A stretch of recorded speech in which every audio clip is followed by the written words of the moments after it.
Hello everybody, my name is Darren. And I'm Graham. And I have seen a film that was released in this country this year, but I think came out in Germany last year because it is a German movie. But I count it as a movie from this year. Why didn't it get a release here?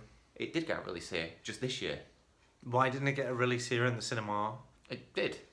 What are you talking about? Did you go to the cinema to see a German movie? No, I saw it on DVD, but it did get released in the cinema over here. The cinema? Like... A cinema. A cinema chain, I'm sure.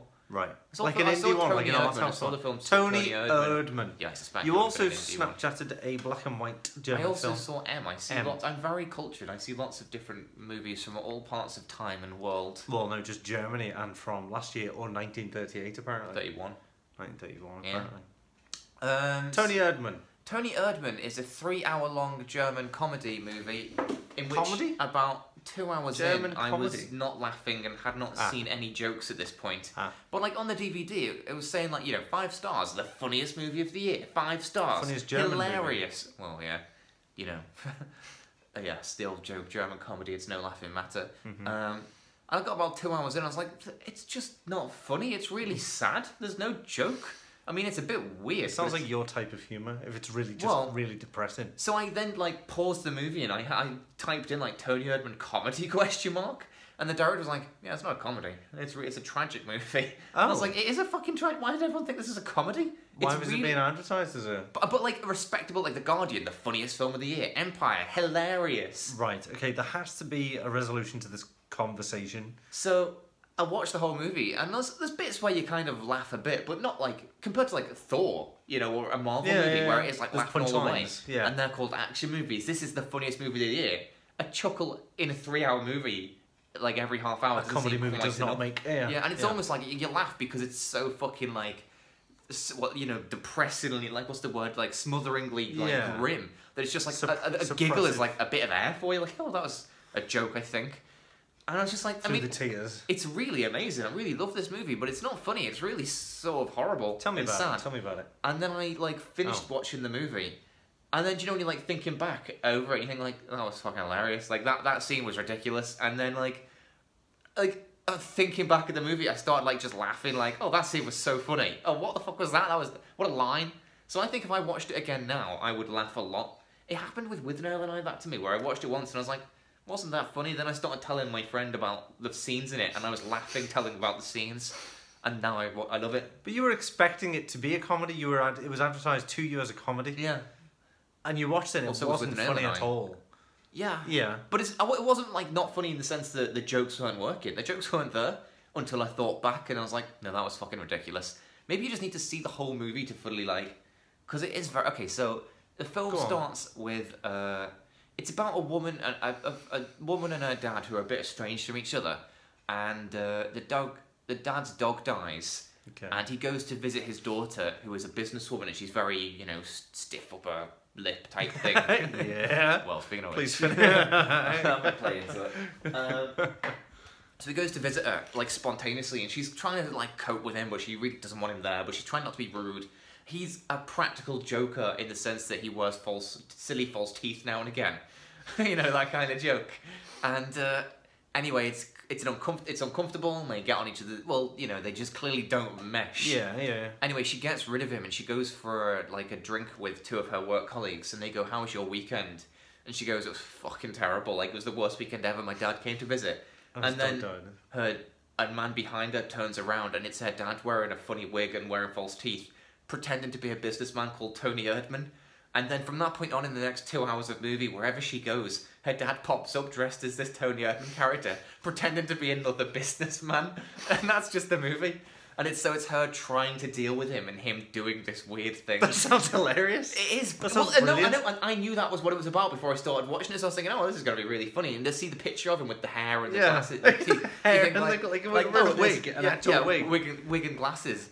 But then you just watch it, and it's played so real that you just really feel bad for everyone. He's clearly lonely, and she's clearly buried herself in her work and is depressed and everything. But then when you just think back, you think oh, that bit where that happened was there's a bit where she ends up having to sing a Whitney Houston song whilst he's playing the shit keyboard, and at the time you're like, this is just weird. But then afterwards you think back and she's belted it out because at this point she's just thought, fuck it, I'll go for it. Yeah. And then there's a scene at the end where I start to realise how funny it was. And I won't ruin it, but there's a party scene at the end where she does something weird, and you just think, what the fuck is she doing? And then everyone starts, because, you know, she's changed the environment with what she did, everyone else starts reacting to it. And then just when you think it can't get weirder, he turns up again, but doing something completely weird. You're like, what the fuck is that? So I loved the movie before I even realised why I thought it was funny. Right. Because it was just such a really grim look at life, and, you know, there's the businesswoman, and that's what life's about, and it's fucking everything's grey. And she's, you know, it's a misogynistic world where she's, you know, having to, like, flirt with people to get far in the... And people treat her like shit, and they only take her seriously if there's a guy by her. And it's fucking boring. You know, what she's doing is... What she's dedicating her life to is boring. And her job is essentially to fire people, like, Clooney and Up in the Air. So it's not even a nice... She's ruining other people's lives. Yeah. And I thought that's what this movie's about. And he's just, like, the opposite, you know, because he's not... I mean, he's got a sense of humour, but he's not, like, full of life. You know, he's kind of downbeat as well. He just occasionally will put in false teeth. There's, like, this one bit where, like, that did make me laugh, where she says something about her job, and he just looks at her and goes, "Oh, you're human." And that's kind of what it's like. You know, it's just showing how fucking petty and bullshit life is. But then apparently it was also really funny when I thought about it afterwards. And now I can't wait to watch it again. Like, I felt it was really good at the time. But, yeah. You could tell it was high quality. Yeah, I thought it was a really good drama. Yeah, like, it was really had a lot to say about everything. And then the ending happened. And then the ending happened and kind of unlocked it for me. What happened as well with Fargo, I didn't like Fargo the first time I ever watched it. Then I watched The Big Lebowski and loved that. And then I went back to watch Fargo, and I really saw what I was missing with Fargo. So, wasn't that your early days of film, though? Yeah, that was when I was starting to get into movies. Yeah. So yeah, what do you want to know about Toni Erdman? A 3-hour non-funny German comedy that's really depressed until you've watched it, and then it gets hilarious.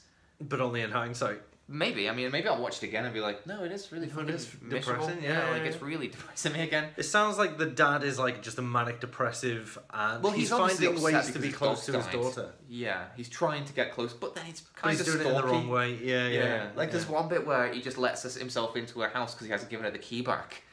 And then she turns out to be in the house, and he didn't realise, so he goes and hides in her wardrobe. And then she goes into her bedroom and strips off, and then opens her wardrobe, and he's in there. And the first thing he says is, "Don't be afraid." But it's like, it's not played for... I mean, it is played for laughs, but so deadpan. Yeah. Like, I was going to say, like, he's so worried right now. Because I feel so bad for particularly him and her. When she finds him, at the time, I was just like, I hope this doesn't end badly. Yeah. They're already on thin ice with each other. Yeah. But, like, retrospectively, it was really funny. Isn't that weird? Yeah. So stuff like that is very good. It's a very interesting... I think it was... Everyone seemed to be pretty outraged that it didn't win the Palme d'Or at Cannes like this year or last year, whenever year it didn't win. Yeah. So everyone loves it, and I love it, but...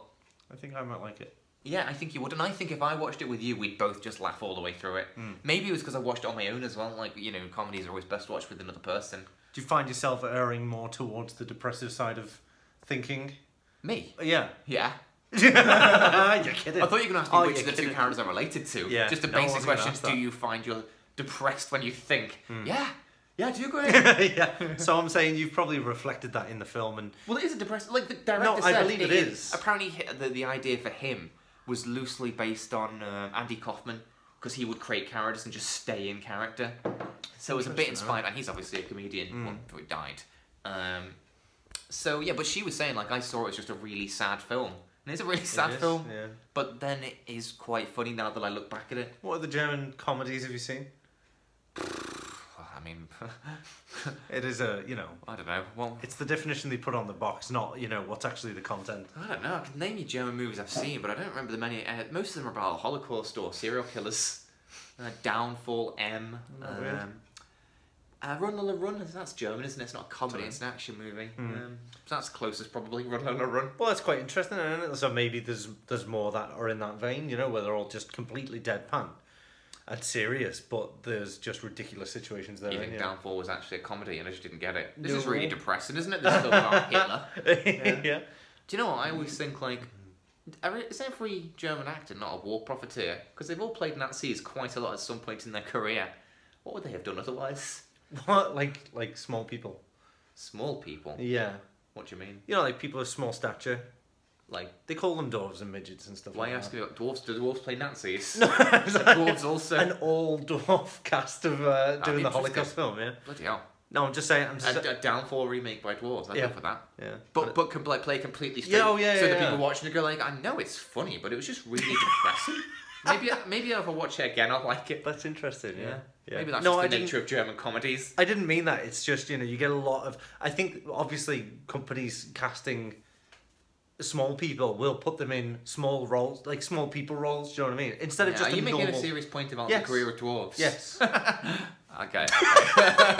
Good point, Graham. That's not fair. Bye, everyone. Oh, bye.